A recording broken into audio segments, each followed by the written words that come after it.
Taipei, tributes to Taiwan's former dictator Chiang Kai-shek will be removed across the island after lawmakers voted in favor of the mandatory axing of symbols of its authoritarian past. The so-called Transitional Justice Bill, which was passed late Tuesday, means that streets and schools will be renamed and statues taken down. It also paves the way for a full investigation into Chiang's White Terror, a purge of his political opponents between 1947 and his death in 1975. Campaigners have long called for the names of unjustly jailed or executed victims to be cleared and perpetrators exposed. The bill said that authoritarian rule should be stripped of legitimacy as it violated freedom and democracy. For this purpose, institutions, schools, public buildings, and spaces should be prohibited from displaying any commemorative symbols of authoritarian rule, it said. Related symbols and signs should also be removed, renamed, or otherwise disposed of. President Tsai Ing-wen is expected to ratify the bill within the next 2 weeks.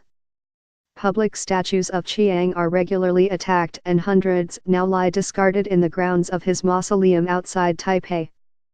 Since Tsai's opposition Democratic Progressive Party, DPP, took the leadership and a majority in parliament from the Kuomintang, KMT, in elections in 2016, it has targeted Chiang's legacy.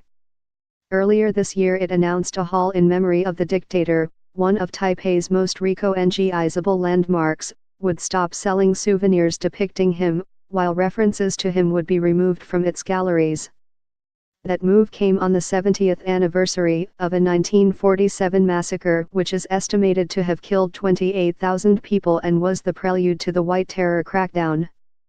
Chiang's public profile was also steadily eroded when the DPP first ruled the island from 2000 to 2008, including the renaming of the island's main airport and his image being scrapped from bank notes.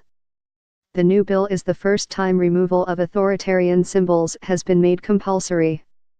Chiang fled to Taiwan and ruled the island under martial law after his nationalist Kuomintang, KMT, troops lost a civil war in 1949 to the communists on the mainland. Although still revered by some as a hero for taking on communist forces and fighting the Japanese during the Second World War, others see him as a stain on the history of the now fully fledged democracy. As part of the bill, parties must declare all political files they have dating between 1945 and 1992 and could be ordered to hand them over to national archives, as part of a probe into Chiang's rule. The DPP described the bill as a bridge of reconciliation that would be a comfort and compensation to victims and their families. But the KMT blasted the bill as unconstitutional, saying it gave the DPP an excuse to meddle in the judicial system. Parliament last year also passed a bill to investigate and seize ill-gotten assets from all parties, although it is only the KMT which has faced questions about its trove, leading to accusations of a witch hunt.